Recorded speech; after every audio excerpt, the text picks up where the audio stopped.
আসসালামু আলাইকুম প্রিয় দর্শক, স্বাগত জানাচ্ছি আমার দেশ লিড নিউজের সঙ্গে আছি আরমান মুজাহিদ। আমাদের আজকের লিড নিউজের শিরোনাম, বাংলাদেশে ভারতীয় গোয়েন্দা সংস্থার চীন বিরোধী তৎপরতা। নিউজটি লিখেছেন আলামিন। চলুন দর্শক বিস্তারিত জেনে নেওয়া যাক। বাংলাদেশকে ব্যবহার করে চীন বিরোধী কার্যক্রম চালানোর জন্য ভারতীয় গোয়েন্দা সংস্থা রয়ের একটি সংগঠিত নেটওয়ার্ক কাজ করছে বলে পুলিশের বিশেষ শাখা এসবির সাম্প্রতিক প্রতিবেদন থেকে জানা গেছে। এতে দেখা যায় এই নেটওয়ার্কের কেন্দ্রবিন্দুতে রয়েছে মুক্তিযুদ্ধ মঞ্চ নামের সংগঠনের কিছু প্রভাবশালী ব্যক্তি, যাদের অধিকাংশই আওয়ামী লীগের রাজনীতির সঙ্গে প্রত্যক্ষভাবে যুক্ত।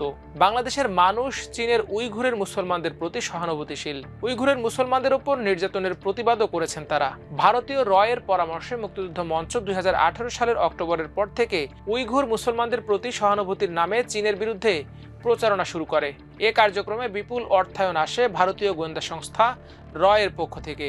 আগামী বুধবার দেশের বিভিন্ন স্থানে তাদের কর্মসূচি পালনের গোপন তৎপরতা চালানোর প্রচেষ্টা নেওয়া হবে বলে জানা গেছে। প্রতিবেদন অনুযায়ী চীন বিরোধী এ প্রচারণার সঙ্গে সরাসরি জড়িত 4 জন। তারা হলেন ছাত্রলীগের কেন্দ্রীয় সহ সভাপতি আমিরুল ইসলাম বুলবুল, আওয়ামী লীগের ধর্ম বিষয়ক উপ কমিটির সদস্য মুফতি মাসুম বিল্লাহ নাফি, খেলাফত আন্দোলনের সাবেক আমিরি শরীয়ত মৌলানা আবু জাফর কাসেমি এবং মুক্তিযুদ্ধ মঞ্চের সাবেক সাধারণ সম্পাদক আব্দুল্লাহ আল মামুন। এদের মধ্যে 3 জনই আওয়ামী লীগের রাজনীতির সাথে সম্পৃক্ত এবং তাদের রাজনৈতিক পরামর্শদাতা হিসেবে সাবেক স্বরাষ্ট্রমন্ত্রী আসাদুজ্জামান খান কামাল, নারায়ণগঞ্জের সাবেক এমপি শামীম ওসমানের নাম উঠে এসেছে।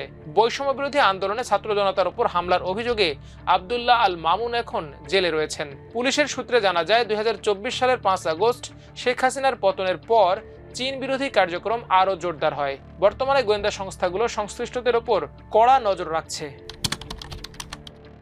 2018 সালে কোটা সংস্কার আন্দোলনের সময় ঢাকা বিশ্ববিদ্যালয়ের অধ্যাপক আ ক ম জামাল উদ্দিন ও সাবেক মন্ত্রী শাহজাহান খানের ছেলে হাসিবুর রহমান খান তথাকথিত মুক্তিযুদ্ধ মঞ্চ গঠন করেন।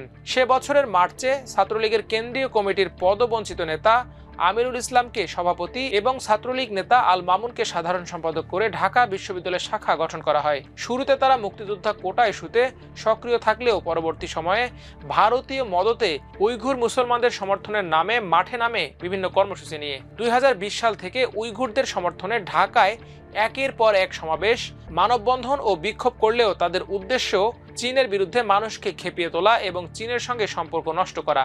এসব আয়োজনের পেছনে ছিল মুক্তিযুদ্ধ মঞ্চ ও এর সহযোগী ছাত্র সংগঠনগুলো। পরবর্তী সময়ে আওয়ামী ওলামা লীগ নেতা মুফতি মাসুম বিল্লাহ নাফি এবং সম্মিলিত ইসলামী জোটের চেয়ারম্যান আবু জাফর কাসেমিও এ তৎপরতায় যুক্ত হন। 2020 থেকে 2022 সাল পর্যন্ত ঢাকা সহ দেশের বিভিন্ন জেলায় তাদের নেতৃত্বে বহু অনুষ্ঠান আয়োজিত হয়। 2020 সালের 12 নভেম্বর আওয়ামী ওলামা লীগ এবং 2022 সালের 5 এপ্রিল সম্মিলিত ইসলামী ঐক্যজোটের ব্যানারে অনুষ্ঠিত প্রতিবাদ কর্মসূচিতে মূল আয়োজক হিসেবে কাজ করেছে মুক্তিযুদ্ধ মঞ্চ।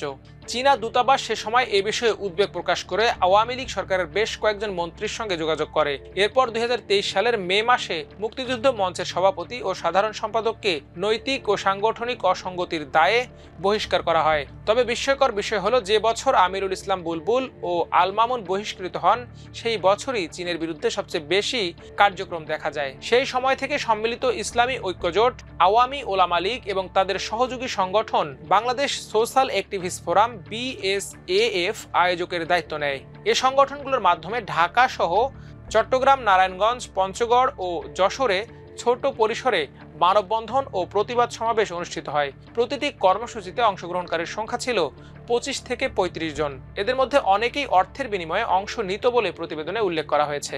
প্রতিবেদনে আরও বলা হয়, মাসুম বিল্লাহ 2021 সালে বাংলাদেশ আওয়ামী লীগের কেন্দ্রীয় ধর্ম বিষয়ক উপকমিটির সদস্য নির্বাচিত হন। অন্যদিকে মৌলানা আবু জাফর কাসেমি সম্মিলিত ইসলামী ঐক্যজোটের চেয়ারম্যান হিসেবে দায়িত্ব পান। মুক্তিযুদ্ধ মঞ্চের তৎকালীন নেতৃত্ব অপসারণের পর এ দুই ব্যক্তি আওয়ামী সরকারের তত্ত্বাবধানে এবং ভারতীয় গোয়েন্দা সংস্থার পৃষ্ঠপোষকতায় উইঘুর মুসলমানদের সমর্থনে মিছিল, সমাবেশ ও প্রতিবাদ কর্মসূচি পরিচালনা করেন। ঢাকায় অনুষ্ঠিত প্রতিটি কর্মসূচিতে প্রধান অতিথি বা বিশেষ অতিথি হিসেবে উপস্থিত থাকতেন মৌলানা আবু জাফর কাসেমি। 2023 সালে BSAF এর কয়েকজন নেতা ভারত সফর করে বিজেপি নেতাদের সঙ্গে বৈঠক করেন। এ সফরের আয়োজন করেছিল ভারতীয় গোয়েন্দা সংস্থা। তাদের মধ্যে আমিনুল ইসলাম বুলবুলের সঙ্গে ঢাকাস্থ ভারতীয় দূতাবাসের নিয়মিত যোগাযোগ ছিল। সম্মিলিত ইসলামী ঐক্যজোটের আবু জাফর কাসেমি চীন ইস্যুতে অন্যতম সক্রিয় বক্তা ছিলেন। ভারতের দেওবন্দ মাদ্রাসায় পড়াশোনা করা এ নেতা দীর্ঘদিন ভারতে অবস্থান করেছেন। অন্যদিকে ওলামা লীগের সদস্য সচিব মুফতি মাসুম বিল্লাহ নাফি আওয়ামী লীগের ধর্ম বিষয়ক উপকমিটির সদস্য ও বিএসএফ এর প্রধান সমন্বয়ক ও সভাপতি। তিনিও বিজেপির কয়েকজন নেতার সঙ্গে একাধিকবার সাক্ষাৎ করেছেন। প্রতিবেদনে সারসংক্ষেপে বলা হয়েছে, ভারতীয় গোয়েন্দা সংস্থার প্রত্যক্ষ সহযোগিতায় এ চক্রের তৎপরতা ছিল ৩ ধাপে পরিচালিত। প্রথম ধাপে মুক্তিযুদ্ধ মঞ্চের নেতৃত্বে মানববন্ধন ও প্রতিবাদ সমাবেশ। দ্বিতীয় ধাপে সম্মিলিত ইসলামী ঐক্যজোট ও ওলামা লীগের সম্পৃক্ততা। তৃতীয় ধাপে বাংলাদেশ সোশ্যাল অ্যাক্টিভিস্ট ফোরামের মাধ্যমে আন্তর্জাতিক যোগাযোগ ও ভারত সফর। এসব কর্মকাণ্ডের মাধ্যমে তারা আন্তর্জাতিক অঙ্গনে বাংলাদেশকে ব্যবহার করে চীন বিরোধী প্রচারণা চালিয়েছে। শুরুতে আমিনুল ইসলাম বুলবুল গোপালগঞ্জের বাসিন্দা, ঢাকা বিশ্ববিদ্যালয়ের সাবেক ছাত্র, ছাত্রলীগের কেন্দ্রীয় সহ সভাপতি ও মুক্তিযুদ্ধ মঞ্চের সভাপতি ছিলেন। 2023 সালে নৈতিক ও সাংগঠনিক অসঙ্গতির অভিযোগে মুক্তিযুদ্ধ মঞ্চ থেকে আজীবন বহিষ্কার হন। 2024 সালের 5 আগস্টের পর ভারতে পালিয়ে যান এবং সেখান থেকে সামাজিক মাধ্যমে আওয়ামী লীগের পক্ষে প্রচার চালাচ্ছেন। তিনি রয়ের ঘনিষ্ঠ বলে পরিচিত ছিলেন। গাইবান্ধার বাসিন্দা, ঢাকা বিশ্ববিদ্যালয়ে রাষ্ট্রবিজ্ঞানে পড়াশোনা করেছেন। ছাত্রলীগের কেন্দ্রীয় কমিটির পদবঞ্চিত মামুন কোটা বিরোধী আন্দোলনের সময় গঠিত মুক্তিযুদ্ধ মঞ্চের সাধারণ সম্পাদক হন। পরে আওয়ামী লীগের ঘনিষ্ঠ রাজনীতিবিদদের সঙ্গে সম্পর্ক গড়ে তোলেন।